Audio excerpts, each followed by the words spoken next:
एक हंसमुख और खुश इखलाक आदमी शहद का कारोबार करता था।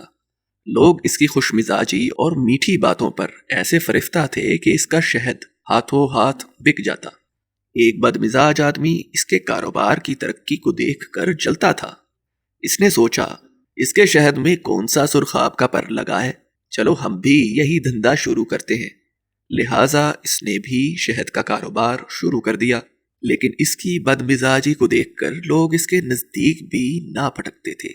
सारा दिन गली कूचों में आवाज लगाता, लेकिन एक गाहक भी ना आता। रात को थक हार कर खाली हाथ घर आया और बीवी से कहने लगा, मेरे शहद में नामालूम क्या खराबी है कि कोई खरीदता ही नहीं। बीवी ने हंसते हुए जवाब दिया, कड़वे मिजाज वाले आदमी का शहद भी कड़वा ही लगता है।